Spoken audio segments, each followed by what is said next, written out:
नमस्कार प्यारे बच्चों, स्वागत है आपका हमारे चैनल द एडुमेट पर। बच्चों, आज इस वीडियो में हम करेंगे हिंदी की पुस्तक झिलमिल से पाठ नंबर 9 सुनो सबकी करो मन की। तो आइए इसकी रीडिंग शुरू करें। फूलपुर गांव में सुखराम नाम का व्यापारी रहता था। धनीराम उसका इकलौता बेटा था। सुखराम ने धनीराम को पहली बार अनाज मंडी भेजा। पिता ने चलते समय समझाया, बेटा, व्यापार में 2 पैसे का लाभ भी बहुत होता है, इसलिए भाव ताव करके अनाज खरीदना। समझदार आदमी की सलाह सुनना, पर करना अपनी समझ से। दिन डूबने पर घर आ जाना। 2 खाली बोरे लेकर वह घर से चला। अनाज की मंडी दूर एक गांव में थी, इसलिए धनीराम घोड़े पर सवार होकर गया। कोई घंटे भर में मंडी पहुंच गया। अनाज की कई दुकानें देखी। एक जगह सौदा पट गया। उसने 1 बोरा गेहूं तुलवा लिया, फिर बाजार की सैर की। बच्चों, आप यहाँ देख रहे हैं धनीराम घोड़े पर अनाज डाल के और मंडी में उसे बेचने जा रहा है। आइए आगे पढ़ें। धीरे धीरे दोपहर हो गई। धनीराम वापस आया और गेहूं का बोरा घोड़े की पीठ पर लाद कर ले चला। बोरा लदा होने से घोड़े की पीठ पर बैठने के लिए जगह नहीं बची, इसलिए वह पैदल चलने लगा। रास्ते में मिल गए लाल बुजक्कड़। वह सिर पर लाल पगड़ी बांधे अपने शिष्यों के साथ एक पेड़ के नीचे धुनी रमाए बैठे थे। धनीराम को देखकर वे हंसने लगे। धनीराम को गुस्सा आ गया। उसने कहा, तुम लोग मुझे देखकर क्यों हंस रहे हो? क्योंकि तुम मूर्ख हो, एक शिष्य ने कहा।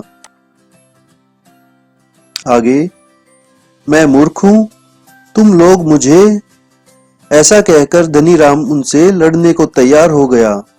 ठहरो ठहरो, मैं समझाता हूं, दूसरे शिष्य ने धनीराम को शांत करते हुए कहा।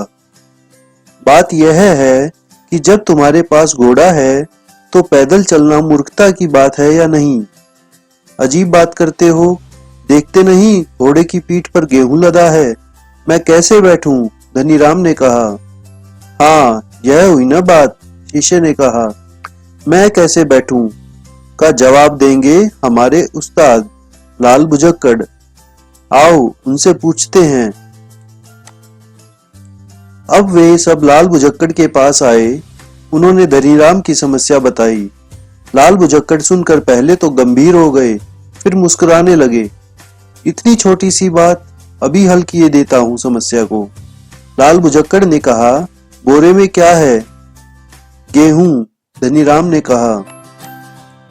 तो उतने ही वजन के पत्थर दूसरे बोरे में भरो, फिर दोनों बोरे घोड़े के दोनों ओर लटका दो, वजन बराबर हो जाएगा। घोड़े की पीठ भी खाली हो जाएगी और तुम बैठकर जा सकोगे। यह हुई ना अकल की बात, शिष्यों ने एक स्वर में कहा। धनीराम ने सोचा, यह समझदार आदमी है, इसकी बात माननी चाहिए। उधर लाल बुजक्कड़ आगे बढ़ गए। धनीराम ने एक बोरे में पत्थर भरे और उसे एक और लटकाकर गेहूं का बोरा दूसरी तरफ कर दिया। उसके मन में विचार आया कि दिन डूबने से पहले घर पहुंचना है, पैदल चलना तो मूर्खता है।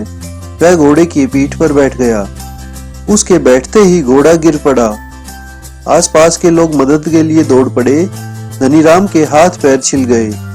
उन्होंने बड़ी मुश्किल से घोड़े और धनीराम को उठाया। बच्चों, ये देखिए धनीराम यहाँ घोड़े पर से गिर गया है।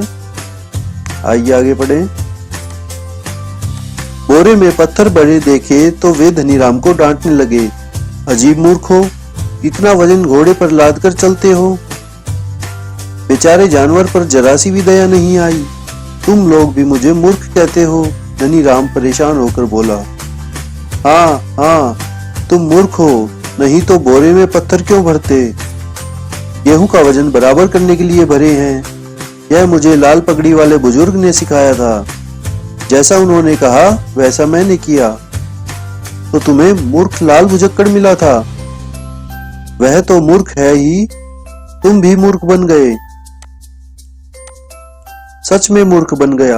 मैंने सोचा सयाने और ज्ञानी दिखते हैं तो मैंने उनकी बात मान ली।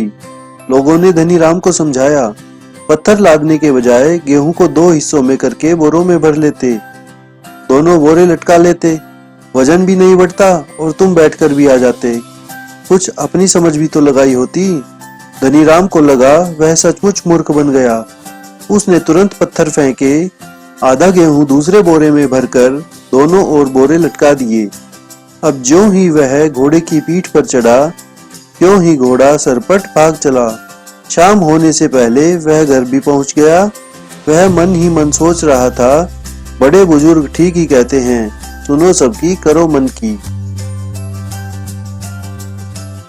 अब मैंने निश्चय कर लिया है कि सुनूंगा सभी की, पर करूंगा अपनी समझ से, अपने मन की। तो बच्चों, ये थी कहानी सुनो सबकी पर करो अपने मन की। आशा करता हूं आपको यह कहानी अच्छी लगी होगी। बच्चों, आज के लिए बस इतना ही। इस पाठ के शब्दार्थ तथा प्रश्न उत्तर हम अगली वीडियो में करेंगे। इस वीडियो को लाइक तथा शेयर करें और हमारे चैनल को सब्सक्राइब करें। धन्यवाद।